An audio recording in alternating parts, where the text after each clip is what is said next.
Lexis es equipación para el jinete y el caballo. Lexis es moda, estilo y complementos. Lexis, tu marca de confianza, patrocina este espacio.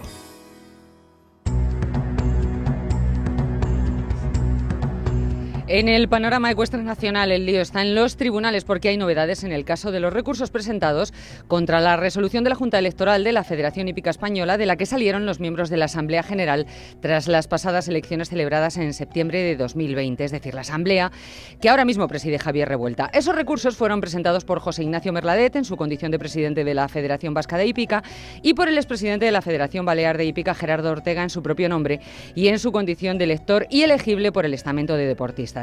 Dichos recursos fueron inadmitidos por el TAD, el Tribunal Administrativo del Deporte, dependiente del Consejo Superior de Deportes, por una cuestión de competencia. Esta inadmisión fue apelada en el Juzgado de lo Contencioso Administrativo de Madrid por Gerardo Ortega y ahora resulta que la Audiencia Nacional ha resuelto a favor de Ortega. Como todo esto es muy farragoso y esto del lenguaje jurídico es a veces difícil de entender, vamos a conversar con Fernando Acedo, que es un más que reconocido abogado experto en temas ecuestres y es además el letrado que ha llevado todo este proceso en defensa de Gerardo Ortega para que nos explique todo este lío. Fernando, buenas tardes, bienvenido a Rienda Suelta. Hola, buenas tardes, ¿qué tal? Encantada de tenerte, Fernando. Bueno, vamos a explicar un poquito el tema, Fernando, porque Gerardo Ortega Polo presentó un recurso en su propio nombre, en el nombre de la Federación Hípica Balear, contra esa resolución de la Junta Electoral de la Federación Hípica Española, con fecha del 2 de octubre del 2020, por la que se proclamaban provisionalmente los miembros de la Asamblea General que fueron elegidos en septiembre, el 28 de septiembre del 2020. Por entender, Gerardo, que dicho proceso carecía de transparencia y legalidad. Y el TAD no admitió este recurso. ¿Por qué, Fernando? Cuéntanos.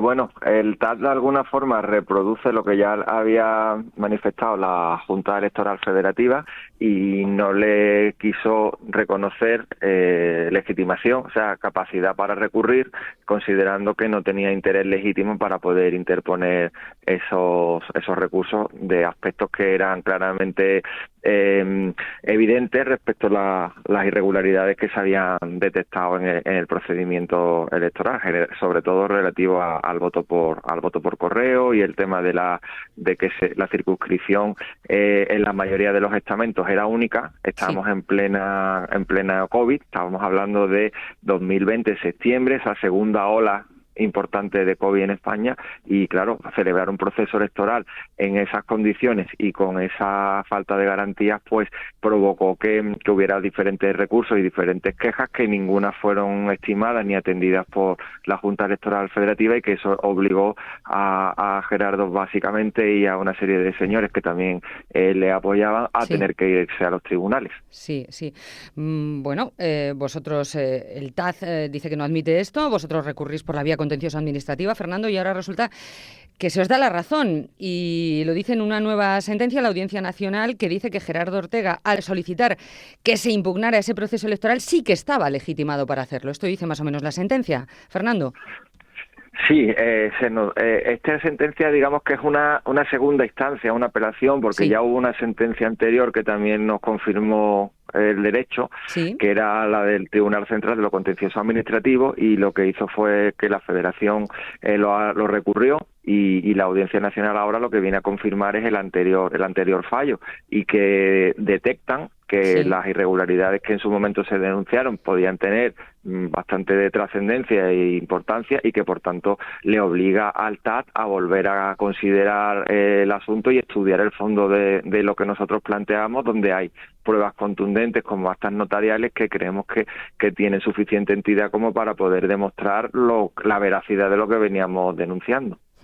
Lo que dice esa sentencia, Fernando, es que reconoce verdaderamente el interés legítimo, porque dice literalmente porque los efectos de un proceso electoral irregular se extienden durante todo el tiempo en que los elegidos desarrollen su función en la Asamblea. Y en esa sentencia de la audiencia se le da la razón a Gerardo diciendo que el TAD, al no admitir el recurso de Gerardo, aplicó criterios preconstitucionales. Fernando. Sí, llama la atención porque parece que es como una una importante, digamos, corrección, ¿no? Correctivo que le hace el tribunal o el Tribunal de Justicia, en este caso al Tribunal Administrativo del Deporte, porque entiende, y el Tribunal Administrativo del Deporte es que lo que hizo fue prácticamente una reproducción de lo que anteriormente dijo la Junta Electoral Federativa, y lo que viene a decir es que, claro, en un proceso electoral donde hay intereses tan importantes en juego y donde los recurrentes eran una federación hípica que es un miembro nato de la Asamblea y otro un federado que actualmente incluso es campeón de España de veteranos, sí, que tenía su licencia como deportista y que tenía interés en concurrir a la presidencia, pues que como a estas personas no se les puede permitir el poder realizar impugnaciones sobre aspectos del proceso electoral. Claro, negarle ya a miembros tan evidentes de esta federación, que en definitiva es una asociación deportiva, negarles ese derecho, pues claro, conculca normas constitucionales, porque es inaudito que esto se produzca. Pero bueno, es lo que hemos visto y para eso están los tribunales, para al final restablecer el derecho. Sin duda. Literalmente, lo que dice es, sería antijurídico, y leo, negar a un elector el derecho a recurrir cualquier aspecto relativo con el proceso electoral en el que ha participado como miembro de pleno derecho y en el que tiene un evidente interés legítimo al denunciar precisamente la existencia de graves irregularidades y la falta de garantías electorales que podrían ser constitutivas de nulidad del proceso electoral. Este es el quid de la cuestión. Fernando, quizás en el fondo del asunto podría estar la validez de las pasadas elecciones a la Junta Directiva de la Real Federación Hípica de España, es decir, ¿podría abrir la puerta a la anulación de aquellas elecciones? Correcto. Nosotros en su momento pues venimos denunciando que tanto a la hora de la convocatoria electoral como a la hora de una serie de decisiones que se fueron tomando en ese proceso electoral, que no se estaban respetando una serie de garantías para que el proceso electoral fuera fuera lo más escrupuloso posible con la legalidad y lo más ecuánime y justo para que se pudiera presentar cualquier candidato en igualdad de condiciones. Nosotros detectamos que había una serie de mecanismos que impedían notablemente al candidato Gerardo Ortega poder concurrir en igualdad de condiciones que el actual presidente, que lleva ya 20 años en la federación y sí, que bueno, pues que tiene de alguna manera más conocimiento del funcionamiento interno que el propio Gerardo, que venía de fuera, ¿no? Venía, sí, que era un candidato externo. Y entonces planteamos una serie de cuestiones de diferente índole y todas fueron rechazadas, todas fueron inadmitidas, y sobre todo lo que le ha llamado más la atención al tribunal, en este caso a la Audiencia Nacional, es que se le dijera que no tenía ni derecho a recurrir, ¿no? Que no tienen ni legitimación. Y claro, ese es el primer punto que se ha quedado totalmente ya despejado y que eso obliga a tener que volver a revisar las demás irregularidades que se denunciaron y que tendrá que el TAT pronunciarse sobre las mismas cuando llegue su momento. Sí, fíjate que nosotros, Rienda Suelta, nos hemos puesto en contacto con la Real Federación Hípica de España, nos han dicho que no van a hacer valoración de esta última sentencia, de esta apelación. Tampoco hemos podido saber si van a presentar un recurso contra la misma, porque, si no me equivoco, Fernando, debe ser ante el Tribunal Supremo, pero sí que nos han dicho que esta sentencia de la Audiencia Nacional lo que dice en realidad es que el TAD tiene que entrar en el fondo de la cuestión, no que no entre a valorar por ausencia de legitimación activa, y que en consecuencia hay que esperar a que el TAD se pronuncie sobre el fondo. Legitimación, por cierto, que dicen en la Real Federación que sí que reconocían en la resolución de la Junta Electoral. ¿Qué te parece? Bueno, que yo respeto su opinión, pero lo que está claro es que hay una situación de indefensión patente de Gerardo, que no se le ha podido resolver sobre las cuestiones que él planteaba, y que es verdad que lo que viene a decir la sentencia del Tribunal Central de lo Contencioso y posteriormente la Audiencia Nacional es que vuelvan las actuaciones al TAD y que el TAD entre a estudiar el fondo del asunto, porque no quiso el TAD, cuando se pronunció sobre la falta de legitimación, no quiso entrar en más cuestiones, no quiso abordar el resto de asuntos que había planteado. Obviamente, si se recurre al Tribunal Supremo esta resolución, pues la Federación conseguirá ganar tiempo, porque sí, es un procedimiento que puede tardar 1 o 2 años en tramitarse, y mientras la sentencia no sea firme no se va a poder ejecutar y por tanto prácticamente cuando vaya a tener el TAT que pronunciarse sobre la cuestión de fondo es muy probable que estemos ya inmersos en el siguiente proceso electoral, Sí. que queramos o no ya han pasado 2 años, estamos en el año 22 y el proceso electoral fue en el año 20. Por tanto, desgraciadamente, por la situación de las garantías procesales que existen en los procedimientos, pues cuando llegue la resolución es posible que ya sea demasiado tarde, pero bueno, con eso tenemos que contar y hay que ser muy respetuoso con el derecho de defensa que tienen todos los ciudadanos Claro, es y que las entidades. se agotaría la legislatura esta presente en la que está revuelta de nuevo como presidente y que se hace en ese caso, porque entonces, claro, ¿de qué manera se subsana esto que sucedió? Claro. Claro, no tendría ya virtualidad práctica, por eso yo vengo a decir que lo que sí desde luego es una victoria moral de Gerardo, que se vio claramente en las pasadas elecciones de que las limitaciones que fue teniendo y la desigualdad de medios que tenía entre un candidato y otro, ¿no? A la hora de conformar una asamblea donde nosotros fuimos denunciando que eran unas elecciones donde se había redactado un reglamento electoral que no, en nuestra opinión, no reunía una serie de garantías y una serie de requisitos de igualdad y de equidad a la hora de repartir los miembros de la Asamblea, a la hora de hacer las circunscripciones, a la hora de regular el voto por correo, donde cualquier persona, y así lo puedo demostrar Gerardo, con un acta notarial, podía llevar un puñado de votos y presentarlos en la oficina de correo sin que se les garantizara quién era esa persona y qué requisitos cumplía. Y claro, con una pandemia y con una circunscripción única, que era la que había para la mayoría de los estamentos, pues claro, fueron unas elecciones que es normal que Gerardo pues dudara de que se hayan cumplido todas las garantías mínimas que se debe de exigir en un proceso electoral federativo. ¿Podría tener algún carácter preventivo de cara al siguiente proceso electoral si hubiera otra vez denuncias contra posibles presuntas irregularidades en dicho proceso electoral, o no serviría para nada, Fernando? Sí, hombre, por lo menos primero que es un antecedente jurisprudencial importante a la hora de que no se pueda volver otra vez a repetir la misma resolución donde no se admita a un federado esta cuestión.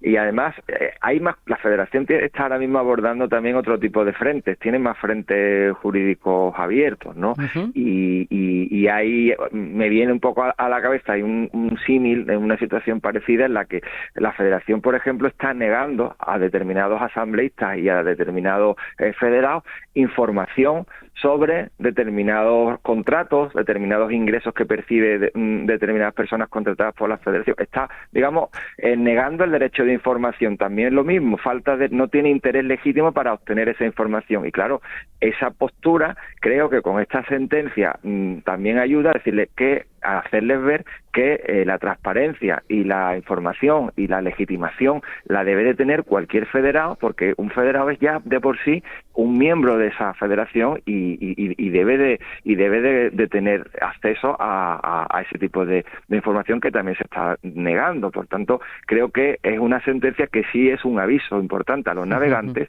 de que hay cosas que no se están haciendo bien y que se debería de cambiar el rumbo de la política que se está llevando ahora mismo desde la Federación Hípica Española. Pero esas cuestiones de cuentas y de dineros, Fernando, no deberían estar a la vista de todo el mundo en el portal de transparencia. Hay un portal de transparencia que no se está cumpliendo, que es muy limitado la información que se da y que cuando se le piden detalles y de determinada información se niegan en redondo a darla. Pero a miembros de la Asamblea, no incluso a federados, y haciendo un símil con lo que esta sentencia dice, un miembro de la Federación, por el mero hecho de ser federado, ya de por sí tendría que tener derecho a información. Si encima es asambleísta, creo que mucho más. Y creo que en este caso, además, pues el Consejo Superior de Deportes, que viene obligando a todas las federaciones hípicas, a todas las federaciones nacionales a cumplir con el portal de transparencia, creo que es muy deficitario el nivel que ahora mismo podemos encontrar en el portal de transparencia, y es una asignatura que se debería de mejorar notablemente, porque la transparencia y digamos el buen funcionamiento de una federación como la hípica es importante importantísimo dado la cantidad de dinero que se maneja aquí. Está claro. Bueno, tú dices que se trata de una victoria moral por parte de Gerardo. Lo que está claro es que deja en entredicho el proceso electoral, y tú consideras que deja también en entredicho la gestión de la Junta Directiva del actual presidente Javier Revuelta. Yo creo que sí, porque ya de por sí es anómalo un presidente 20 años en una federación deportiva, que de alguna manera, pues bueno, es un cargo como que tiende a perpetuarse cuando debería de haber más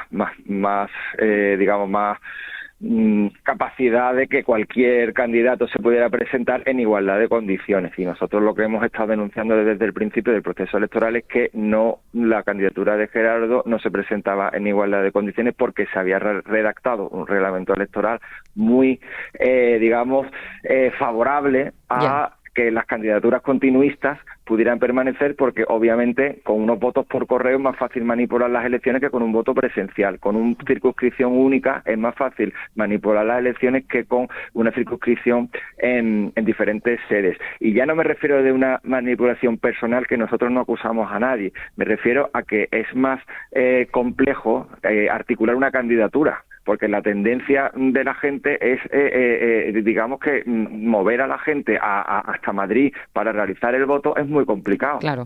Y sin embargo, moverse a una federación que la tienes en tu ciudad a realizar el voto es mucho más sencillo.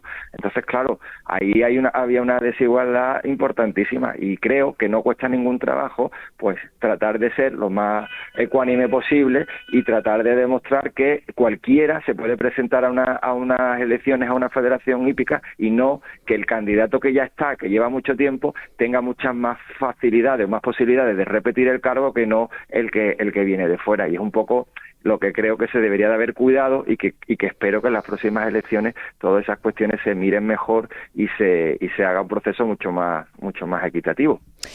Pues, Fernando, no nos queda más remedio que decir aquello de seguiremos informando según se produzcan los acontecimientos. Fernando Acedo, uno de los mejores abogados ecuestres que tenemos en España. Muchas gracias por explicarnos este tema y por compartir este ratito con nosotros en Rienda Suelta. Ha sido un placer tenerte. Nada, gracias a vosotros, como siempre. Todo lo que un jinete puede necesitar. Lexis. Moda y estilo en chaquetas, camisas, botas, botines, guantes, gorras y cinturones. Lexis. Equitación total para tu caballo. Lexis. Sillas inglesas para doma y salto, vaqueras, españolas, lusitanas y de uso general con ajuste perfecto para el caballo y equilibrio garantizado. Lexis. Y la magnífica cabezada Lexis Green, realizada íntegramente con cuero vegetal de primera calidad procedente de Estados Unidos y curtido de forma ecológica. Lexis. Excelente relación calidad-precio. Lexis. Confort, elegancia y equilibrio para el caballo. Lexis. Tu marca de confianza. Rienda Suelta, en Radio Intereconomía, con Inma Ugarrio.